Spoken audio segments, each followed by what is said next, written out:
80% నాట్లు పడిపోయినాయి. వర్షాధారితం కాబట్టి ఎక్కడైతే నీళ్లు తక్కువ ఉంటాయో అక్కడ లేట్గా పడతాయి.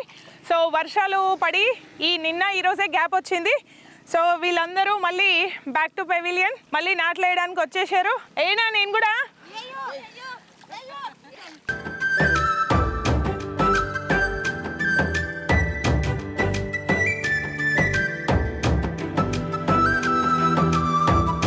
ఇదండి ఈరోజు మనం వరి నాట్లు వేస్తుంటే ఇక్కడికి వచ్చినాం. మన ఫుడ్ మన ప్లేట్లోకి వస్తుంది అంటే మనం ఈజీగా తినేస్తున్నాం, దాన్ని ఈజీగా కొనుక్కొచ్చుకుంటున్నాం, ఎక్కువ తక్కువ డిపెండ్స్ ఆన్ మనీ. బట్ అది ప్లేట్లోకి రావాలి అంటే వీళ్ళు 4 నెలలు కష్టపడుతూ, అది ఒకరోజు కాదు, ఒకరోజు చేసి అయిపోయింది అనేది కాదు. నాట్ల తర్వాత కలుపు తర్వాత మందు కొట్టడం, మళ్ళీ ఒకసారి మొత్తం అయిపోయేలోపు ఒక 3-4 సార్లు కలుపు తీస్తారు. మొత్తం 4 నెలల్లో ఆల్మోస్ట్ ఎవ్రీడే పని ఉంటుంది. అది నడుం వంచి పని. ఈజీగా కూర్చొని వచ్చిర్రా వెళ్ళిపోయినరా అది కాదు. నడుం వంచి 4 నెలలు పని చేస్తే వాళ్ళకు వచ్చేది ఏంటి? కూలీ చేసే వాళ్ళకు కూలీ డబ్బులు, ఎవరైతే యజమాని ఉన్నాడో ఆయనకి సంవత్సరం పాటు 2 పంటలు తీస్తే ఎక్కువ. ఎందుకంటే వర్షం తక్కువ కాబట్టి వర్షంతో చేసే వాళ్ళు 2 పంటలు తీస్తారు. చాలా రేర్గా 3వ పంట తీసే వాళ్ళు ఉంటారు, కానీ చాలా తక్కువనే చెప్పాలి. సో మనం ఫుడ్ని చాలా ఈజీగా తీసుకుంటామండి, అదైతే వాస్తవం. ఒప్పుకున్నా ఒప్పుకోకపోయినా మనకి నచ్చినా నచ్చకపోయినా ఫుడ్ని అయితే ఈజీగా తీసేస్తాం. ఒకరోజు అదేదో మూవీలో ఫార్మింగ్ కోసం చెప్తారు కదా, అట్లా వారానికి 2 సార్లు కనుక వచ్చి మనం వంగి పని చేయగలిగితే అప్పుడు తెలుస్తుంది మనం పడేస్తున్న ఫుడ్కి రీజన్. పడేయాలా వద్దా అంటే పడేయాలంటే భయం వస్తుంది. అట్లాగే మనం ఒకసారి దిగి పని చేయడానికి దిగామనుకోండి, ఆ తాత చెప్తాడు కదా, ఏం నేర్పక్కర్లేదు, భూమిలోకి దిగిపోతే అదే అన్ని నేర్పిస్తుంది అని. ఇక్కడ అదే పరిస్థితి వచ్చిన వీళ్ళతో పాటు నాకు వెయ్యొచ్చిన మాదిరిగా వాళ్ళు వేసినట్టు వేసిన నేను యాక్చువల్గా. సో అందరూ కష్టపడి పండిస్తున్న పంటని మనం గౌరవిద్దాం. జవాన్ తర్వాత కిసానే, అది మనకు తెలుసు. వీళ్ళిద్దరిని ఎవరు ఎక్కువ అని కూడా చెప్పలేము. సో అందరూ save the food, serve the food. Thank you. ఎప్పుడు వస్తారమ్మా పొద్దున పొలానికి? 10 గంటలకు వస్తాం మేడం. 10 గంటలకి? అవును. ఎప్పటి వరకు ఉంటారు? సాయంత్రం 6 గంటల దాకా ఉంటాం మేడం. మరి భోజనం? భోజనం 2 గంటలకు తింటాం మేడం. అంటే వచ్చేటప్పుడు తీసుకొని వస్తారా? తీసుకొని వస్తాం మేడం. ఎన్ని రోజులు పడుతుంది ఒక ఎకరం వేయడానికి? ఎంత టైం పడుతుంది? ఒక రోజు ఎకరంకు ఒక రోజు వేస్తాం మేడం. ఎంతమంది వేయాలి ఒక ఎకరం ఒక రోజు వేయాలంటే? 6 ఒక్క రోజు ఒక ఎకరంకి వేసేస్తారు. అవును. ఇది మీ పొలమేనా? మా పొలమే మేడం. అంటే మీరు మీ పొలంలోనే వేస్తారా, మళ్ళీ వేరే వాళ్ళకి కూడా పోయి వేసి వస్తారా? కూలికి వస్తాం మేడం. కూలికి అంటే ఎంత కూలి తీసుకుంటారు? అసలు ఇది మాది కాదు మేడం, మా అబ్బాయిది, మా అన్న కొడుకుది. ఎంత కూలి తీసుకుంటారు ఒకవేళ వేరే వాళ్ళకి చేయాలి అంటే? వేరే వాళ్ళకి చేయాలన్నా సొంత వాళ్ళకి చేయాలన్నా 400 మేడం. 400 ఒక రోజుకి, ఒక మనిషికి? ఒక మనిషికి. ఇప్పుడు మంచిగా ఉందా? అంతకు ముందు మంచిగా ఉండేనా మీకు? ఇట్లా నాట్లేసుడు, పని చేసుడు, పొలం పనిలకి పైసలు కానీ, పండించిన తర్వాత వచ్చే డబ్బులు కానీ? ఇప్పుడు మంచిగా ఉంది మేడం. ఇప్పుడు మంచిగా ఉంది. అవును. మరి ఇప్పుడు ఎందుకంటే కూలి తక్కువ ఉండే, ఇప్పుడు అంటే కూలీ చేసే వాళ్ళకి మంచిగా ఉంది. మరి ఎవరైతే పండిస్తారో మరి ఆయనకి ఎట్లుంది? రైతులకు మంచిగానే ఉంది. మద్దతు ధర కూడా ఇస్తామన్నారు కదా? ఇస్తున్నారు కదా మేడం. సో అందుకని మీరు వరి వేస్తున్నారా, లేకపోతే మీరు ఎప్పుడు కూడా వరి వేస్తారా? ఎప్పుడు అన్ని పనులు చేస్తాం మేడం. అంటే పండించుడు, పంట ఆరి పంట పండిస్తాం, మక్కలు, సోయలు ఇవన్నీ పండిస్తాం. మక్క సోయ కూడా పండిస్తాం. మళ్ళా ఉల్లిగడ్డలు. అంటే ఒక పంట ఇది, ఒక పంట అదే? అవును. పంట మార్పిడి కోసమా లేకపోతే మామూలుగా? పంట మార్పిడి కోసం చేస్తాం మేడం. నీళ్లు ఉండయి, నీళ్ళ గురించి మక్కలు ఎత్తాం, సోయలు. నీళ్లు లేక మేడము మక్కలు వేసుకుంటాము, సోయలు వేసుకుంటాము. ఇది వర్షం పడితేనే ఇగో ఇంత లేట్ అయింది. ఇప్పటికే పాటో పడిపోవాలి కదా? పడిపోవాలా మేడం? ఇప్పటి నుంచి ఇంకా ఎన్ని రోజులు పడుతుంది ఇది పంటకు రానికి? ఇది పంటకు రానికి 3 నెలలు పడుతుంది. 3 నెలలు పడుతుంది. అవును.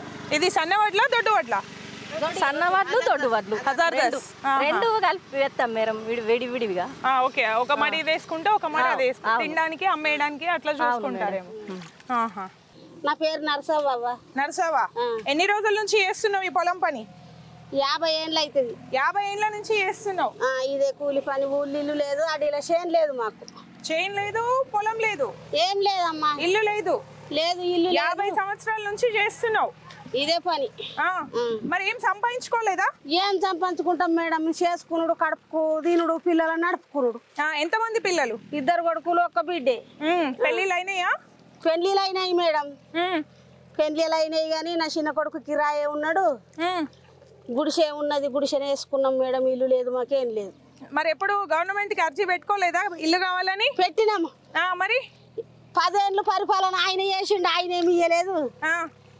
ఇల్లు చేస్తామంటారు, ఇల్లు ఇచ్చే దొరకలేదు, ఇయ్యం దొరకలేదు. అడగాలి కదా, నువ్వు పోయి అడిగితే వాళ్ళు ఇస్తారా ఇయ్యరా తెలుస్తుంది. అడిగినా మేడం. ఎన్నిసార్లు పోయినావు? 6 సార్లు పోయినా. అత్తయ్య అంటుండ్రు, అత్తయ్యమ్మ టెన్షన్ పడకంటారా, వచ్చేది గుర్తులేదు, రాంది గుర్తులేదు. మరి మా చేతులు లేకనే మేము ఇల్లు కట్టుకోలేము మేడం. మరి ఇస్తారా ఇయ్యరా వాళ్ళ మీద అయితే ఆధారపడి ఉన్నాం. ఇప్పుడు తెలియదు, ఇక వాళ్ళు ఇస్తే ఇంత అందులకు తోడో మాడో వేసుకొని కట్టుకుంటాము, లేకుంటే లేదు. ఇక నీ పిల్లలు ఈ పని చెయ్యరా? మరి చెయ్యరమ్మా. చెయ్యరా? చెయ్యరు. మరి ఎట్లా? వాళ్ళు ఏం చేస్తారు? ఏ కూలి పని చేసుకుంటా బతుకుతారు, ఆడనో ఇన్నో ఏ హోటల్రల్లా. సరే, ఈ వరి నాట్లు ఉన్నప్పుడు, కలుపులు ఉన్నప్పుడు నీకు పని ఉంటది, కూలి ఉంటది. తర్వాత ఎట్లా మరి? ఇక తర్వాత టెంపర్ వై బీడీలు చేస్తా. బీడీలు చేస్తావా? టెంపర్ వై చేస్తా. కార్డు లేదు, టెంపరరీ చేస్తావు. ఒప్పుకుంటారా మరి అట్లా? వాళ్ళు ఎప్పుడు పడితే అప్పుడు వస్తారా, నువ్వు చెయ్య అంటే ఒప్పుకుంటారా? ఒప్పుకోరు. ఎంటుకో చేస్తేనే కైకిలు ఇస్తారు మేడం, చెయ్యని వాళ్ళు ఇస్తారు అంతే కదా. మరి ఈ వయసుకి నిన్ను నీ పిల్లలు నడపరా? ఎందుకు చేస్తున్నావు? ఎందుకు చేస్తున్నావు అంటే వాళ్ళ బతకాళ్ళకే కష్టం ఉన్నది మేడం. నన్నేం నడిపేటట్టున్నారు వాళ్ళు. చేతులు ఏమన్నా తోడుమాడు ఉంటేనే ఏదైనా చేయగలుగుతారు. ఇక వాళ్ళ దగ్గర ఏం లేనప్పుడు వాళ్ళు ఆడికెళ్ళి నడిపేటట్టున్నారు. నన్ను నడుపుతారా? ఏం పేరు నీ పేరు? లక్ష్మి. లక్ష్మి. నా పేరు కూడా లక్ష్మి, తెలుసా? లక్ష్మీ ప్రసన్న నా పేరు. మంచిగా ఉందా? మంచిగా. ఎంతమంది పిల్లలు?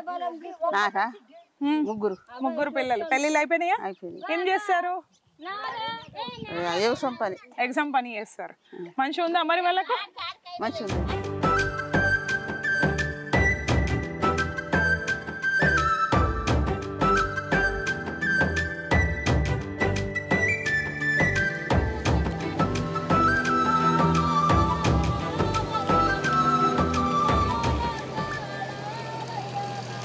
గుంపు సింతల కాడ వైరామ గుండాల కాడ వైరామ గుండాల కాడ వైరామ గుంపు సింతల కాడ వైరామ గుండాల కాడ వైరామ గుండాల కాడ వైరామ జడల శంకరుడు జయరామ జడల శంకరుడు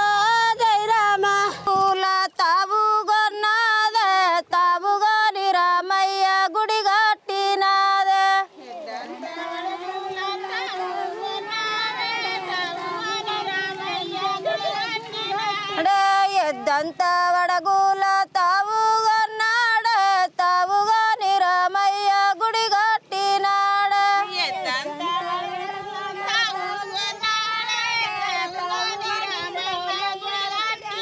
అడే వా గుడి తిరుగోలే 5 చెట్లున్నాయే 5 చెట్లకు 5 పువ్వులున్నాయే. వా గుడి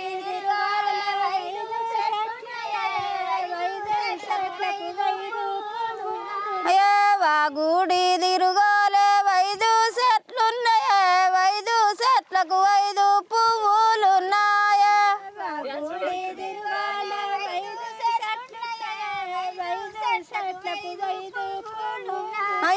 వా పూలు దెంపాల దండ గుచ్చాల దండ గుచ్చి రామయ్య మెడలో అయ్యాల.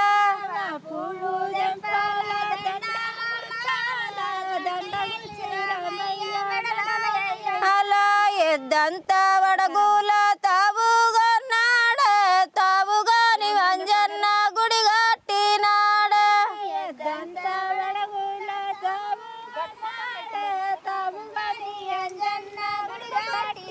అడవా గుడి తిరుగోలే 5 చెట్లున్నాయే 5 చెట్లకు 5 పువ్వులున్నాయే.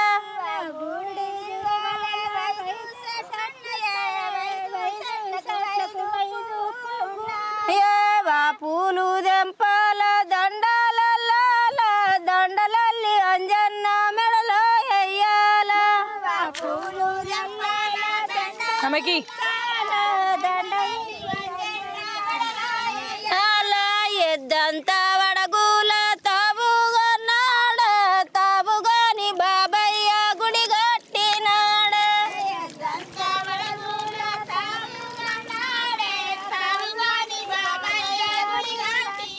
ఆల్మోస్ట్ 2 అయింది. వాళ్ళు ఇప్పటి వరకు వర్క్ చేసి కొంచెం రెస్ట్ తీసుకుంటున్నారు. ఏంటి అంటే ముఖ్యంగా చెప్పాలనుకునేది ఆడవాళ్ళైనా ముఖ్యంగా ఆడవాళ్ళతో ఈ విషయం నాట్లు వేయాలి అంటే ఖచ్చితంగా ఆడవాళ్ళు మాత్రమే కావాలి. ఆడవాళ్ళు ఉంటేనే నాట్లు వేయడం సాధ్యమవుతుంది. ఎక్కువగా మగవాళ్ళు హెల్ప్ చేస్తారు, బట్ వేయడానికి మాత్రం వాళ్ళే కావాలి. పొద్దున్న 8-9కి రెడీ అయ్యి బాక్స్ పెట్టుకొని ఇక్కడికి వచ్చి మధ్యాహ్నం వరకు వాళ్ళు నాట్లేసి తిని మళ్ళీ సాయంత్రం వరకు నాట్లేసి ఇంటికి వెళ్ళి మళ్ళీ వండుకొని వాళ్ళ పనులు వాళ్ళు నిర్వర్తించుకొని మళ్ళీ రిలాక్స్ అవ్వాలి. ఇంత కష్టపడుతున్న వీళ్ళకి సరైన పంట రాకపోయినా, వర్షం సహకరించకపోయినా, చివరిగా పంట చేతికి వచ్చే ముందు ఎలాంటి ప్రతికూల పరిస్థితులు, వాతావరణంలో ఎలాంటి ప్రతికూల పరిస్థితులు ఎదురైనా వాళ్ళ నోటి దగ్గర అన్నం జారిపోయినట్టే. దానికి వరుణుడు కరుణించాలి, ఈదురుగాలులు రాకుండా ఉండాలి, పంట నేల కొరకకుండా ఉండాలి. అప్పుడే వాళ్ళ ఇంటికి ధాన్యం వెళ్తుంది. సో మనం ఎట్లాగో కష్టపడుతున్నాం, మన పైసలు మనకు వస్తున్నాయి అంటే మన వంతు కృషి మనం చేస్తున్నాం. కానీ కంపారిటివ్లీ ఒక పనిని మనం వీళ్ళతో కంపేర్ చేసుకుంటే మనం ఎంతవరకు కరెక్ట్గా చేస్తున్నాం, మనం ఏ పనిని కష్టంగా ఫీల్ అవుతున్నాం అనేది ఒకసారి ఆలోచించాలి.